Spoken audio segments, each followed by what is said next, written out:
Hello and welcome to News Central Now. I am Adebola Adeduba. The headlines. Federal High Court reinstates Ado Bayero as Emir of Kano. Court of Appeal reserves judgment in Rivers Assembly suit.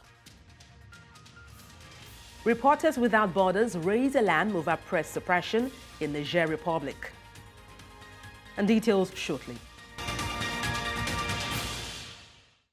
In a landmark decision on Thursday, the Federal High Court in Kano has nullified all actions taken by the Kano state government aimed at repealing the Kano Emirate Council law.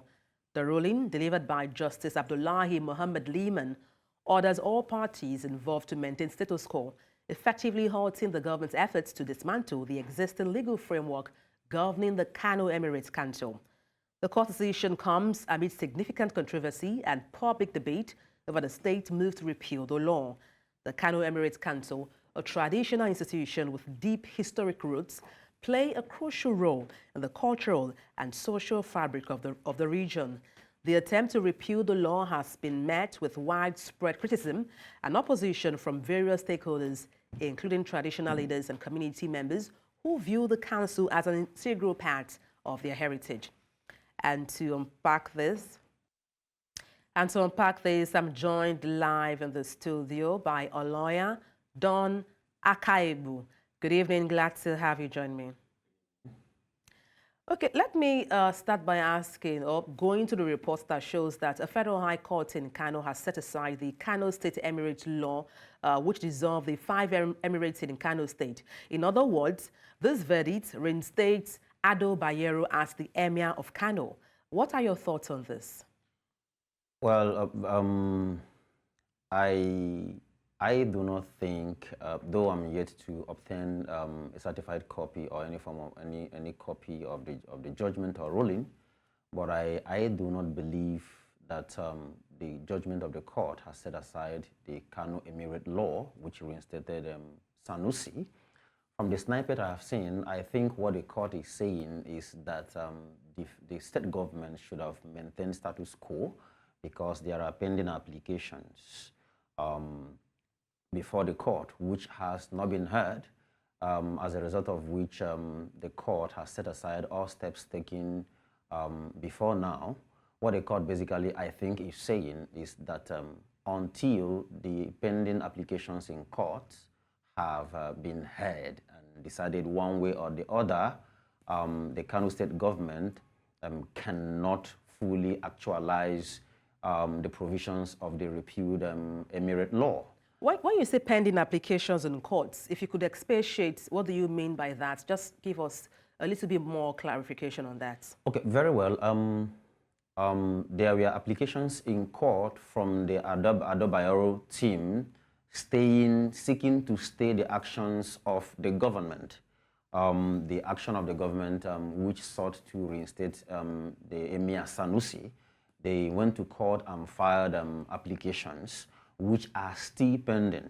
Those applications, according to what I've read, have not yet been heard, but the government, in violation of the rules of court, have taken steps which are, according to our jurisprudence, the steps taken without, first of all, hearing these pending applications are violations and abuse of court processes. So I believe that what the court is saying is that until those pending applications are heard and decided one way or the other, the steps you have taken so far are null and void.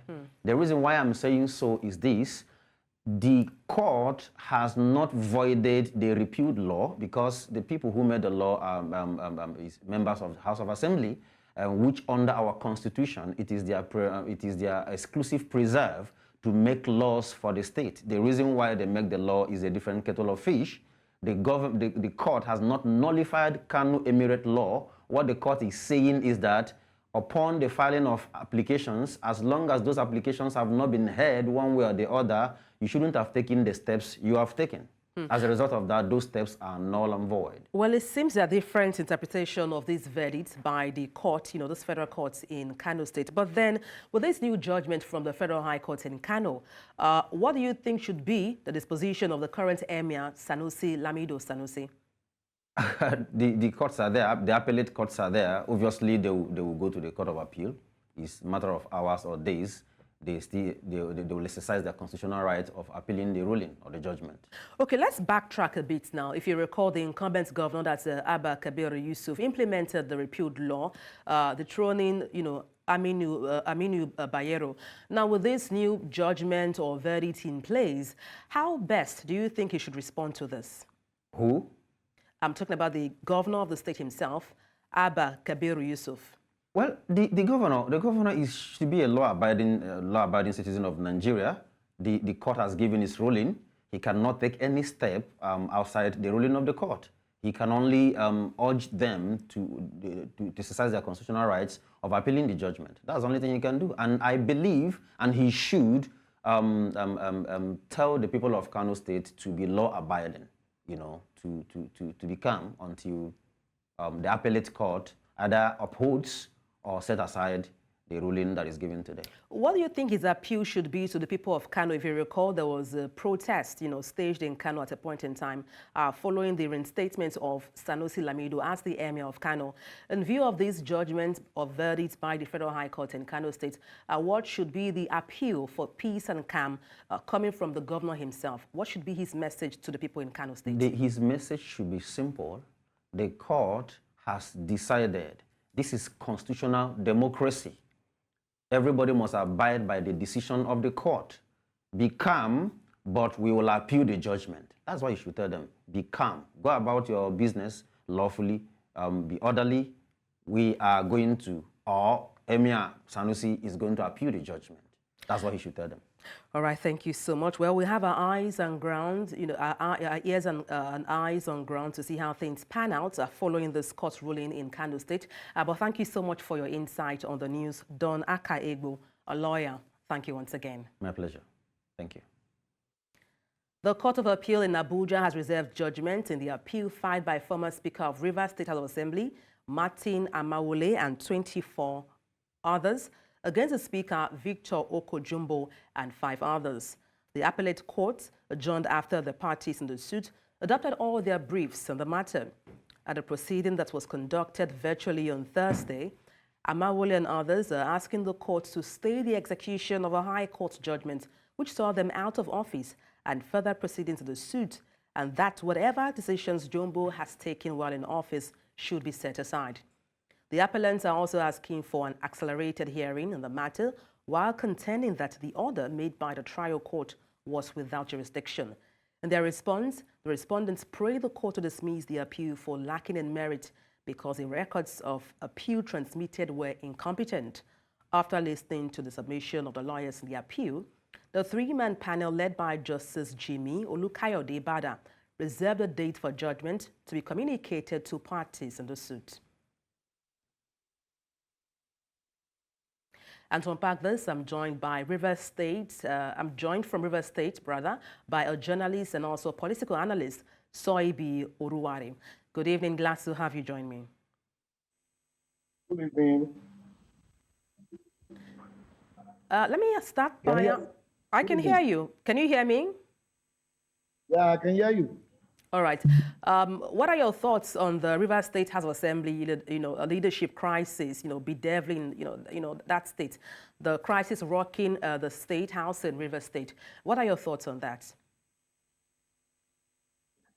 My thoughts are that the court will make pronouncements, and those pronouncements are consequential, very, very consequential in the sense that it will quell and arrest all the issues that have created tension in the polity, especially these few days that have worsened and deepened the political crisis. I believe that the court, this case will get to the Supreme Court because both parties will not rest until the policy-making court, such as the Supreme Court, speaks and gives a final rest to the political crisis. But in the event that it lingers, because our judicial system always take time to arrive on a conclusion. But I know that the judges also know the critical state River State is, the political crisis. So they will definitely may be minded to be given short adjournment to enable this case to be dispensed with.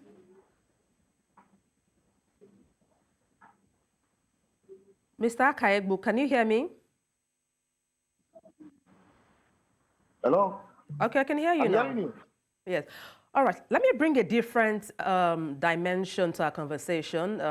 We saw reports that APC is calling for a state of emergency in Rivers State. Do you think this is in order? And if so, what shape or form should this state of emergency take in Rivers State? You know, every politician would want to dominate and control the narrative. So it's expected. It's expected from every politician who would want his own opponent to go down.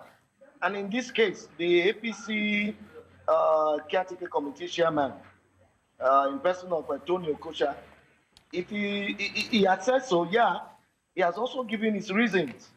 But there are conditions to be met before a state of emergency could be declared. In my own opinion and in my own assessment of the issues that has confronted Rivers State in the few days, it hasn't got into that. I'm not saying that camp should not return, though camp gradually is returning to the state because of the decision of both parties, the readiness of both parties to abide by the IG decision to take over the various headquarters.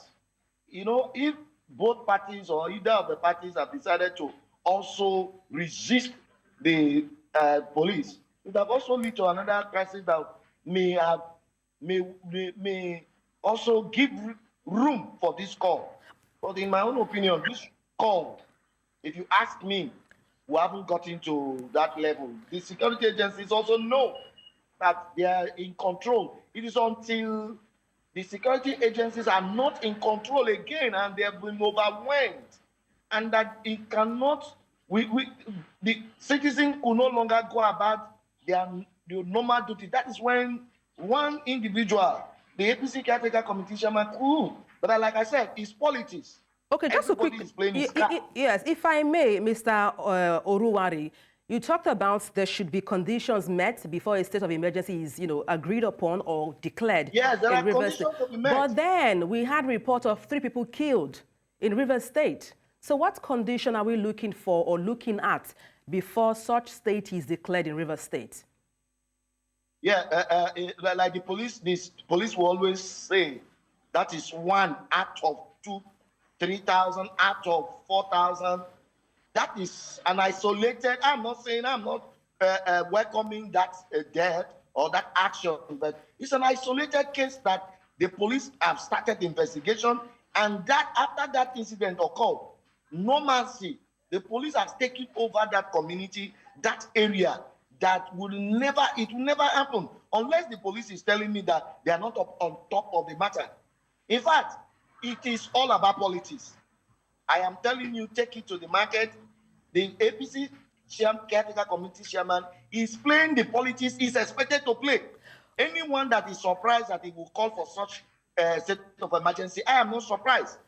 If this other party, the Prosecution group are also in his shoes, they will do same.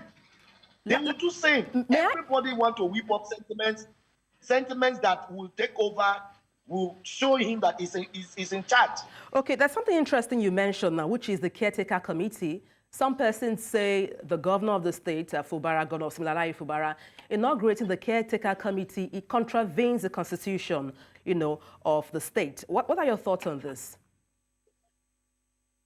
The constitution of the Rivers State that has been amended by the Martins Amebule's led House of Assembly did not recognize did not recognize, I emphasize, did not recognize caretaker committee, did not recognize. But let us not also forget that there is a court judgment from Justice Kyo that has also addressed that issue. It has addressed that issue where it said the River State House of Assembly only amended the 2018 local government law. So the 2014 local government, the 2024 local government law, as amended by the Martins and Mebule House of Assembly, is not under contention. So in my own opinion, if we are going by that, it then means the governor is not acting in, he has actually contravened by setting up the caretaker committee, because that 2024 amended law that has to do with caretaker committee, expunging anything about caretaker committee, was not the subject matter before Justice Kyo's court. So, going from that, he has contravened. But don't also forget, he has told us everything about the Martins and Mewule-led House of Assembly is in the court. It's a constitutional matter that until the court gives a final verdict onto the legitimacy, the authenticity of this House of Assembly led by Martins and Mewule being addressed by the Supreme Court. That's when he would want to recognize. So at the moment, he is standing alone, standing by his decision that, look, these members have defected, so I don't have anything to do with them. And there are plethora of court cases that is hanging around this. Mr. Aurora, yes. I wish we had more time, but thank you so much for your perspective on the news. Political analyst Soibi Uruwari, thank you for your insight once again. Thank you very much for having me on your show. Thank you for your time. You're live with News Central TV. Let's take a short break. Stay with us. Thank you for staying with us. Protesters on Thursday stormed Kaduna Government House, asking Governor Obasani to invite the Economic and Financial Crimes Commission and other relevant agencies to arrest and prosecute his predecessor, Nasir El-Rufai, over an indictment of 423 billion naira misappropriation. The protesters in huge numbers under the aegis of Kaduna Citizens Watch for Good Governance trekked from the popular UTC bus stop along Sokoto Road to the main entrance into Sir Kasim Ibrahim Government House, Kaduna, in the state capital. An ad hoc committee was set up by the Kaduna State House Assembly to investigate all finances, loans and contracts awarded under the former governor submitted its report to the House on Wednesday. The committee indicated the former governor, saying most of the loans obtained under El-Rufai's administration between 2015 and 2023 were not used for the purpose for which they were obtained. President Bola Tinubu met with South African President Cyril Ramaphosa on Thursday for diplomatic, economic and bilateral talks following a successful presidential inauguration ceremony. President Bola Tinubu revealed that their discussion focused on enhancing cooperation and strengthening economic ties between Nigeria and South Africa. He adds that they resolved to address their country's challenges through robust trade and economic strategies. President Cyril Ramaphosa emphasized that understanding and partnership between South Africa and Nigeria are critical for the success of the African continent. Nigeria's federal government has approved the final variation of the Borno-Bodo Road project. Nigeria's Minister of Works says the project, which had been a source of disagreements between the contractor, Julius Berger Nigeria Limited, and the federal government over the hike in construction materials, thus the need for variation of its initial cost, has now been resolved and will be completed by December this year. The minister says that almost 300 billion naira has been approved for the completion of the project. We have had some running battle with Berger. For Berger, they needed to complete the roads. And for Ministry of Works, the roads must not be completed at all costs, but must be completed within the limit of resources available to federal government. However, we have caved into the demands of Beja. But I'm also happy that Beja caved in the other locations where we have differences, like the Abuja, Kano Road, Second Niger Bridge, Lagos, Ibadan, Ondo, and Cross River. So that's give and take. So the project will be reviewed to a final figure of 280 billion, and that is final completion cost. Nigeria's federal government says that it has set up a mobile court to tackle cases of gender and sexual-based violence. Nigeria's Minister of Women Affairs spoke to newsmen in Abuja, saying that this will speed up access and dispensation of justice for victims in the country.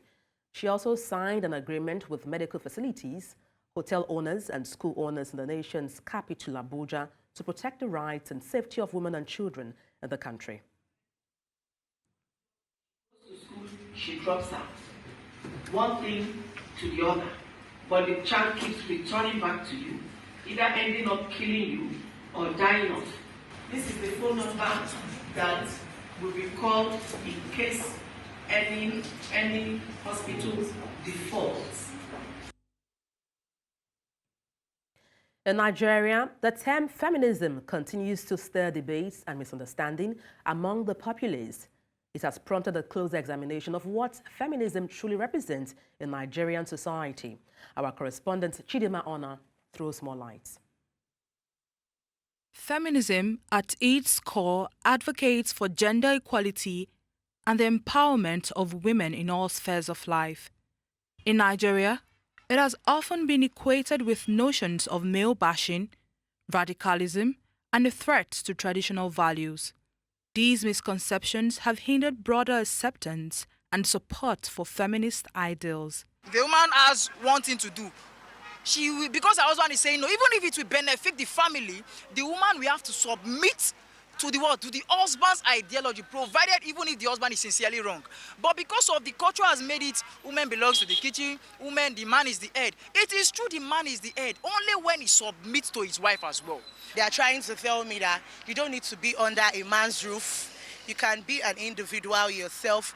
Whatever you need man for, it's not for children, it's not just to give birth. But now that I'm hearing the meaning of feminism now, I think the media is doing a wrong news about that. If I have a male child and I have a girl child, I should treat them equally. In those days, you see someone say, oh, you don't need to spend much on a girl child, which is wrong, because you don't know what the future lies. So we treat them equally, you balance it. While some cultural norms provide stability in some aspects, they sometimes perpetuate inequalities. Moreover, the media, which plays a pivotal role in shaping public opinion, often misrepresents its goals by contributing to further confusion about a more accurate understanding of feminism. I think it majorly has to do with the media portrayal of feminism, especially in the social space, that's just social media, especially Twitter and the rest. So feminism these days is now a thing of 18 men being vowed towards men. The portrayal of feminism on social media, it comes from a place of trauma that has not been dealt with. You know, people are not healed. So it's a one-side story. It's not coming from a place of logical reasoning and thinking. Because if we were to think about it, everybody should be feminist. As strides are being made towards achieving greater gender equality in Nigeria, efforts that align with a more inclusive society for all should be taken to achieve lasting impact. A high court in Akure, the Ondo state capital, has nullified the creation of an additional 33 local council development areas, LCDAs, by the administration of late former Governor Oluwarotimi Akeredolu. The presiding judge, Justice Adebusoye, who delivered the ruling on Thursday, declared the creation of the LCDAs unconstitutional and illegal. Recall that the Ondo State House of Assembly had passed the bill for the creation of 33 additional councils on August 15, 2023, which the former governor, Rotimi Akeredolu, signed in December last year. The 33 LCDAs were to coexist with the 18 LGAs, bringing the total number of local councils in the state to 51.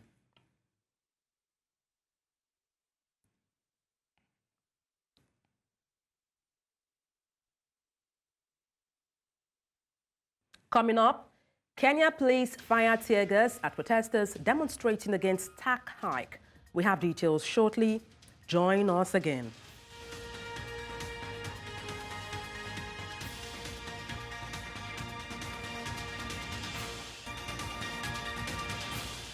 Thank you for staying with us. The Press Freedom Organization, Reporters Without Borders, RSF, has expressed serious concerns about the potential misuse of a newly revised law in Niger, which bans the dissemination of information that could disturb public order. Originally adopted in 2019, the law also prohibits the digital spread of defamatory material and insults. Since 2022, these offenses have been punishable only by fines. However, earlier this month, the head of Niger's military regime, General Abdurrahman Chiani, ordered the reinstatement of prison terms for these offenses, prompting RSF to issue a warning on Wednesday. In a statement, RSF highlighted the danger of this legislation being used abusively to imprison and censor journalists who work online. The organization urged for the law to be scrapped, noting that under its provision, individuals could be punished for distributing information likely to disturb public order, even if the information is true. President Umaru Sissoco Embalo of Guinea-Bissau has ordered the partial closure of the border with Senegal following deadly clashes between two Muslim communities. The violence erupted on Monday during Eid celebrations in the holy town of Medina Gaunas, located just a few kilometers from Guinea-Bissau. The clashes, rooted in long-standing tensions over control of the local main mosque, resulted in the death of one person and left around 20 others injured, according to the Interior Ministry. Medina Gaunas, situated over 500 kilometers from Dakar, is known for hosting an annual 10-day pilgrimage that attracts thousands of Muslims. The ongoing conflict between the two communities has a history of fatalities and accusations from both sides about inciting tensions. Senegal and Guinea-Bissau share a 300-kilometer border, and this partial closure aims to prevent further violence and maintain order in the region. In the south of the continent, South African President Cyril Ramaphosa has begun a new era following his swearing in for a second full term in office. He remains in office even though his party, the African National Congress, failed to secure a majority in parliament during last month's election. Ramaphosa will serve in a deal with his long-time rival, Democratic Alliance, and other parties that form a coalition government. South African dignitaries and African heads of states were invited to the inauguration, which included the leaders of Nigeria, Angola, Zimbabwe, Congo, Brazzaville, Eswatini, among others. Our correspondent, Bongani Sisiba, shares more insights. Today marks a new beginning for South Africa, a chance to renew, rebuild, and rediscover. Together, South Africans can make a brighter future. In a moment of great significance, leaders, dignitaries, and South Africans alike coming together to witness history being made. For this man, so begins a new chapter. With every step he takes, every echo of the national anthem, each sound of gun salute, all resonate through his ears, a reminder of the weight of responsibility that rests on his shoulders. The time has come for President Cyril Ramaphosa to take his oath, to reaffirm his commitment to serving the people of South Africa. With every word spoken, he seals his bond with the nation, pledging to uphold the Constitution and serve the people with dedication and loyalty. It is a moment when we must choose to either move forward together or risk losing all we have built.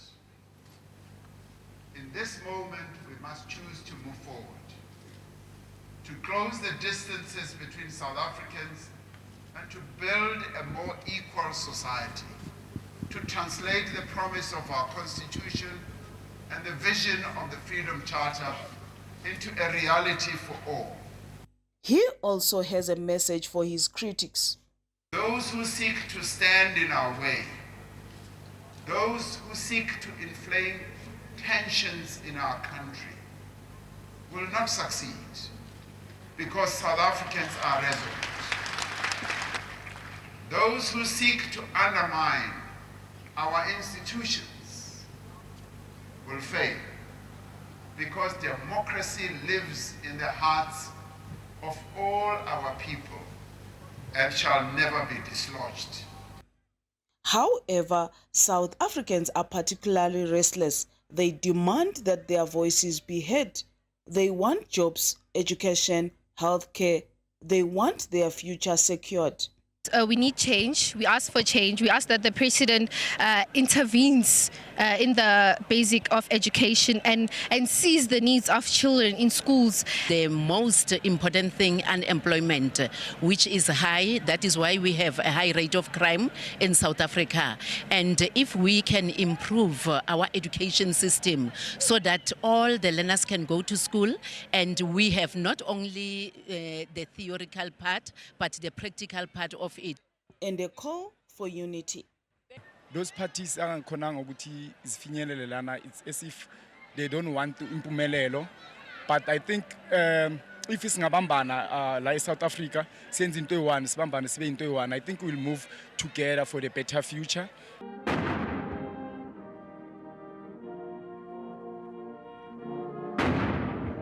At the Union buildings in Pretoria, for News Central, Bongani Siziba.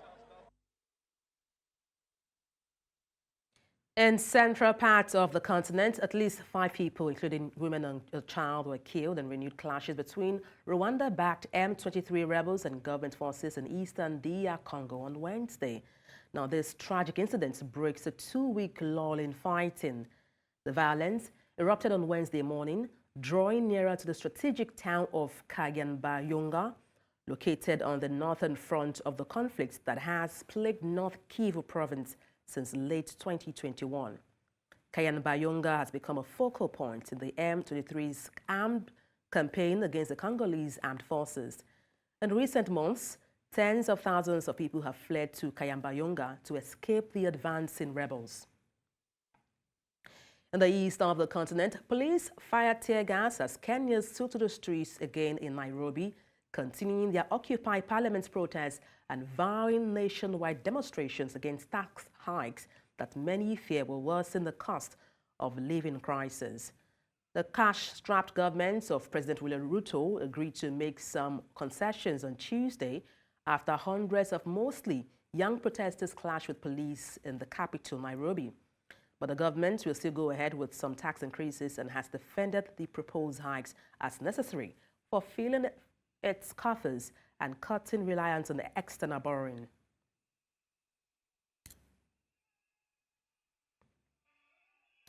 Still ahead, Russia opens treason trial against U.S. citizen.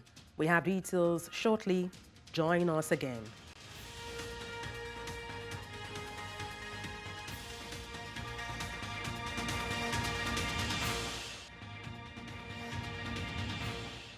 Russia opens a treason trial against dual U.S.-Russian citizen for donating around $50 to a pro-Ukrainian charity in the Russian city of Yekaterinburg. Kasina Karolina, a 32-year-old ballerina living and working in Los Angeles, was detained by police in Yekaterinburg late January while on a trip to visit her family in Russia. Prosecutors accuse her of proactively transferring funds to a Ukrainian organization, which Ukrainian armed forces subsequently used to purchase tactical medicine, equipment, weapons and ammunition, and likely to face life in prison if found guilty. U.S. media reports that she donated around $50 to a New York-based Ukrainian charity in February 2022, shortly after Russia launched its military offensive. A batch of toxic illegal alcohol in India has killed at least 34 people, with more than 100 others rushed to hospital as hundreds of people die every year in India from cheap alcohol made in backstreet distilleries. A Chief Minister, M.K. Stalin, said the Press Trust of India news agency reported that the deadly mix of locally brewed arak drink was laced with poisonous methanol, and arrests have been made over the deaths and warned such crimes ruin society and will be suppressed with an iron fist.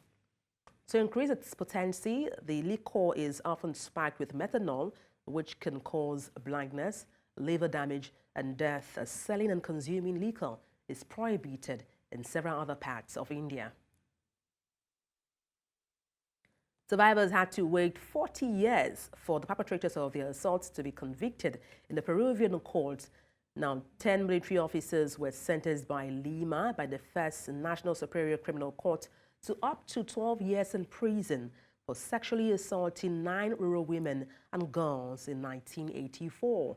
This happened when the army was fighting the Maoist Shining Path guerrillas and set up a base near the Andean towns of Manta and Vilca, one of Peru's poorest regions. Condenando al acusado Martín Sierra Gabriel, con DNI número 45272333, en calidad de autor directo del delito contra la libertad y violación sexual en agravio de las personas iniciales VGA, ilícito previsto y sancionado en el artículo 170 del Código Penal, modificado por la Ley 26293, considerado como un delito de lesa humanidad. Muy poco, 20 años de lucha hemos tenido, pero no estoy contento, no estoy conforme con 10 años de sentencia. Ninguno se han presentado los que estaban denunciados. Son cobardes. Ella ha sido tan víctima como nosotros. Ha sido humillada. Marilia Araujo ya no está en esta tierra. Ya se fue ya. Ella, ¿de qué sirve? Que va a haber reparación también. Pero no estamos de acuerdo con la reducción de las penas que había pedido la Fiscalía de 18 a 20 años, ¿no? Y han quedado en 10 a 12 años respectivamente, y tampoco estamos de acuerdo con la reparación civil que no... India's Financial Intelligence Unit has imposed a fine of $2.25 million on Binance, the world's largest cryptocurrency exchange, for operating in the country without registering with the agency as required by law. The FIU made this disclosure in a statement obtained by newsmen on Thursday. The Indian authorities said Binance, as registered entity in the country, violated 3 sections of the country's Prevention of Money Laundering Act 2002. In Nigeria, the Economic and Financial Crimes Commission accused Binance of laundering over $35 million through its platform. The exchange is also facing a separate case of tax evasion filed by the Federal Inland Revenue Service. Binance had registered with the FIU in May, seeking to resume operations in India after being issued a show cause notice by the financial watchdog in December 2023. The federal government on Thursday said it is working on establishing an electricity offences tribunal to combat electricity theft in the country. And speaking at a press briefing in Abuja, the managing director, Nigerian Electricity Management Services Agency, Aliyu Tahir, said they are working on the establishment of the Electricity Offences Tribunal with an inbuilt appeal system for faster dispensation of electricity-related offences. It also vests NEMSA in-house counsel with powers to prosecute electricity offences. Providing further explanation about the tribunal, Tahir said the initiative would adequately check electricity theft when implemented and that the National Assembly had been informed. He notes that with the tribunal, the issues of electricity theft would be addressed speedily and violators will be prosecuted as quickly as possible, adding that the agency was interfacing with the National Assembly on this.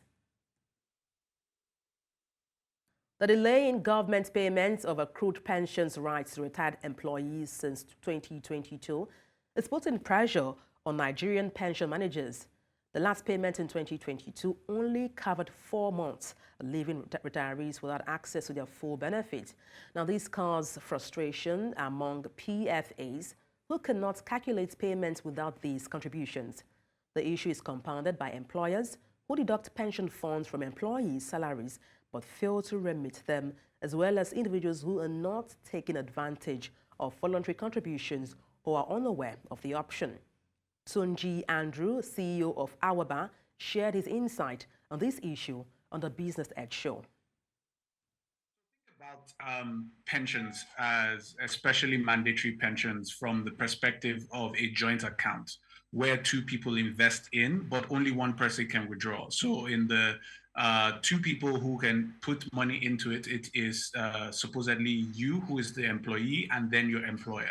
So you jointly put money into that account. And on the withdrawal, it is only the employee that can withdraw money from that account. So for a joint account, for whatever purpose you have created it, if you go to the bank and you believe that you have 1 billion in the account and you issue a check and you're trying to withdraw 1 billion, but it's only 500 naira that is in the account, the check will bounce.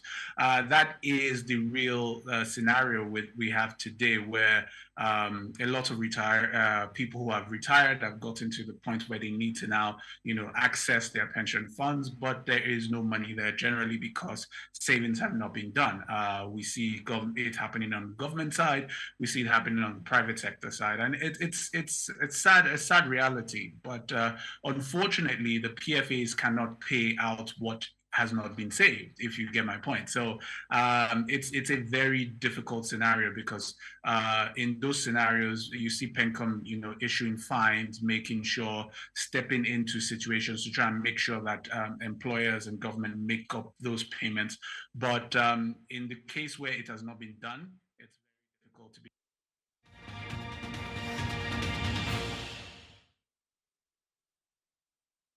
In sports, history will be made in Colombia with the introduction of an alternative to the video assistant referee called the football video support. This alternative is to be used on trial basis at the upcoming FIFA Under-20 Women's World Cup. According to FIFA, the trial follows numerous requests from member associations for a cost-effective way to use technology to support match officials. In response to those requests, FIFA has developed the FVS, which, unlike the video assistant referee system, does not use dedicated video match officials and therefore does not check all match-changing incidents. Spanish Iberdrola side Seville Feminine has confirmed the departure of Nigeria's Super Falcons midfielder Toni Payne. Payne joined the Spanish side about 6 years ago, and she was able to make her mark in the team. Sevilla confirmed her departure via its social media handle on Thursday and wished her all the best. Payne was part of the Super Falcons team at the 2023 FIFA Women's World Cup in Australia and New Zealand. She's expected to be part of the team at the 2024 Olympic Games in Paris, France.